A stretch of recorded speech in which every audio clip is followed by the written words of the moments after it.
And I would say, based on the current way things are going, the best advice I would give to white people is to get the hell away from black people.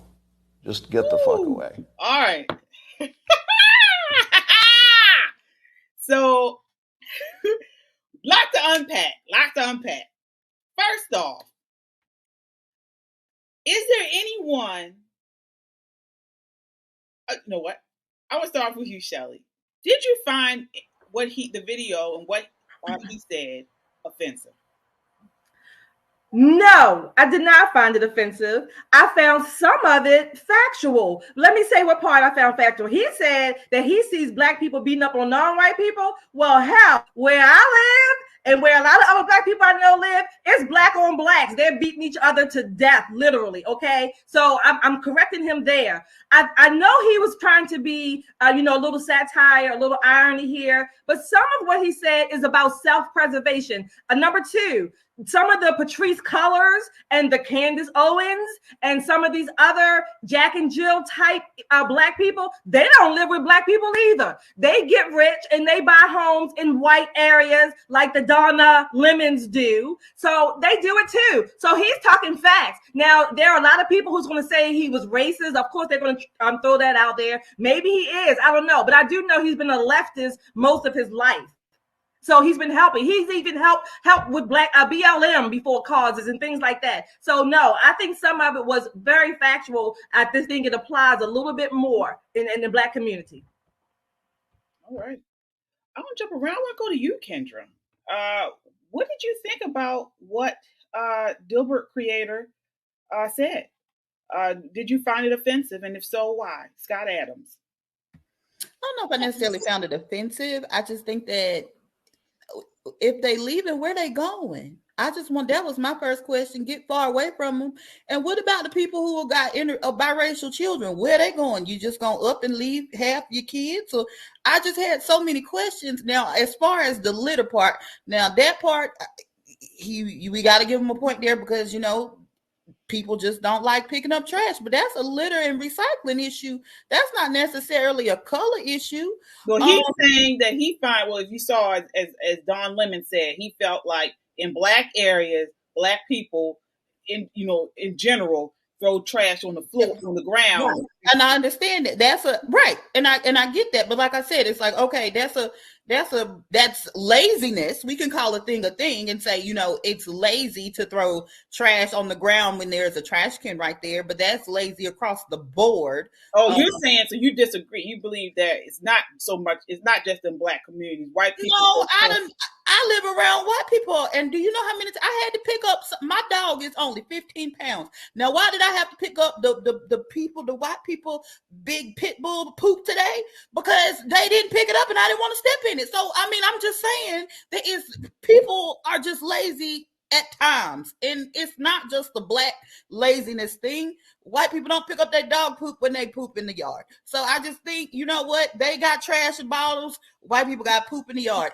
People are just going to be lazy when they want to be lazy. But I think that he feels how he feels. If you don't want to be around black people probably don't want to be around him either. I think it's a mutual, we good, we cool. I don't want to be around him. I want to go to you, Shonda. Did you find what he said to be all right? It was okay with you? Yeah, it was okay with me. I mean, honestly, living in so when I hear this, what automatically comes to mind for me is not just black people, it's black people in urban areas where they don't own anything. And in my experience and in my opinion, they do. I mean, you could be driving down the street in Baltimore City and see people throwing chicken out the window and putting their cups outside their door in the grocery store parking lot and all kinds of foolishness. And it's simply because they don't have any stake. They don't have any a house in the area. They're renting. They're on, government assistance and public housing. And so they could care less because they're not worried about property values and things like that. So yes, I agree with that. I also feel like what he's saying is I've been supporting black people my whole life and they're still saying it's not okay to be white. If you've been supporting somebody and they still don't want to accept you, would you still support them? mean, that's just to me, that's a human trait, not a black thing, a white thing. It's just common sense. If somebody don't support me, I'm not supporting them. Why do I have to keep going out of my way to support them, right? That doesn't make any sense.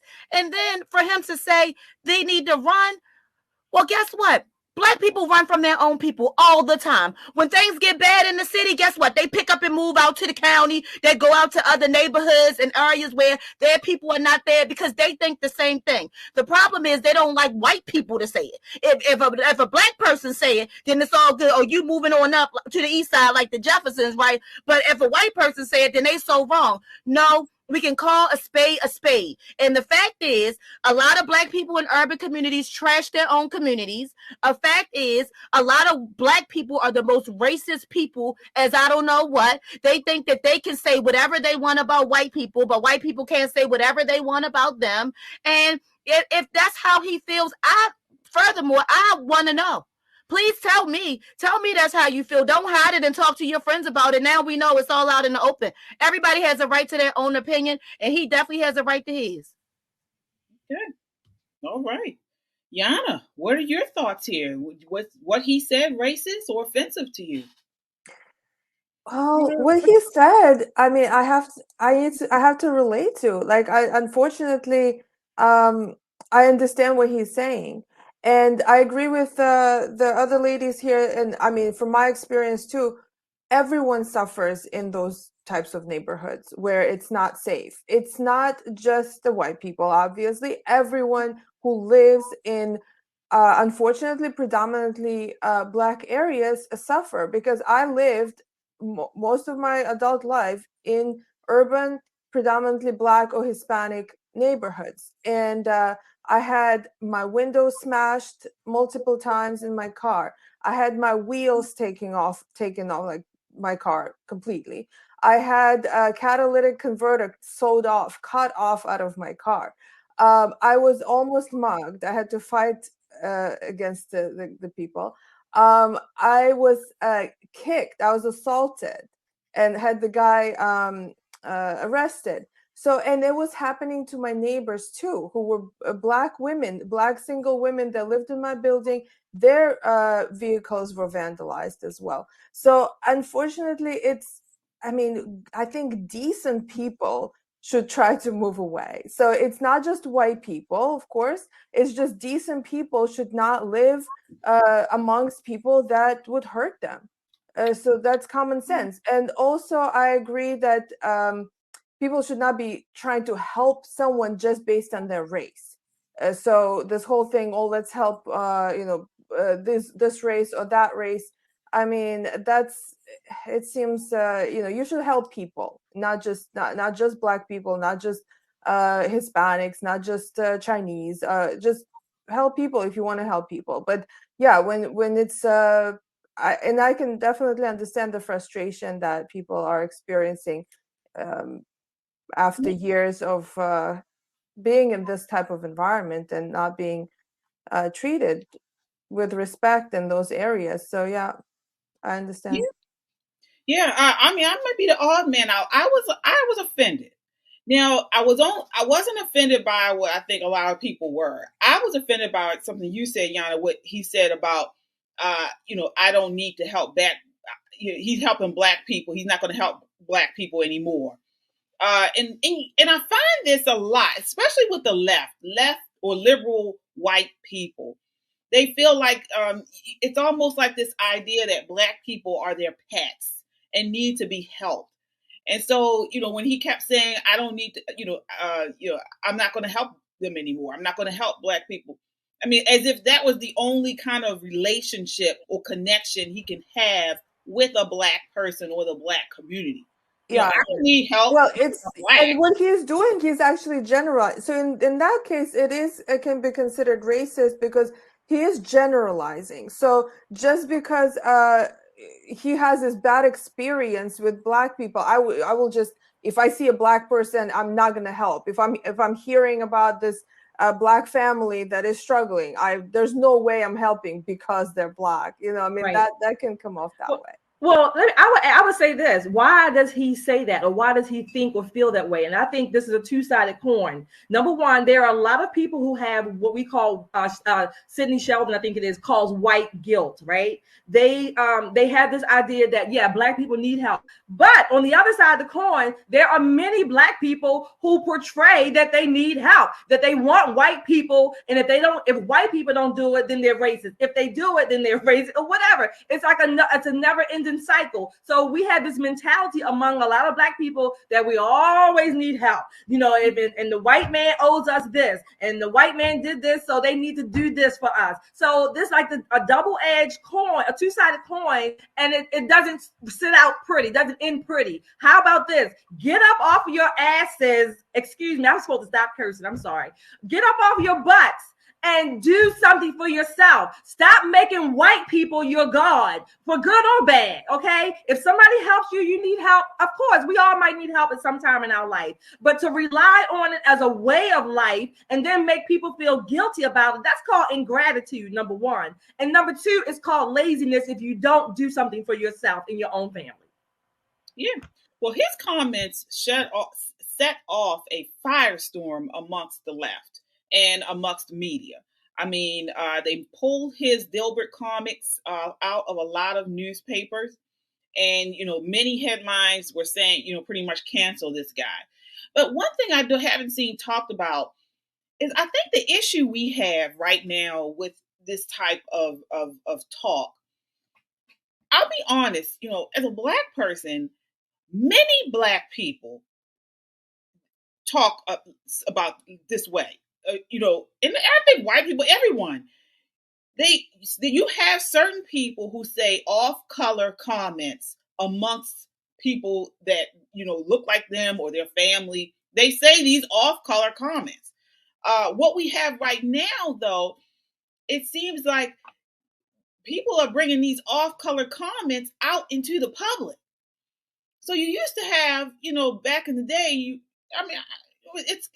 it's common for you have some people who say inappropriate, you can see racist comments amongst themselves, like in the privacy of their home. But now we have people who, and I'm not saying it's right or wrong, but it has always been. But now people are starting to bring these comments out into the open, and this is where we're seeing the clash. Anybody what are your thoughts on that? KJ, I think that 100%, like if we're all honest, we have all been in the room with our grandparents and done heard them say something that we ain't gonna repeat because it would not shine the best light on them. And if we're honest, every family have those dinner table conversations or whatever where they express themselves that probably in a way that would be seen and viewed as racist or inappropriate per se.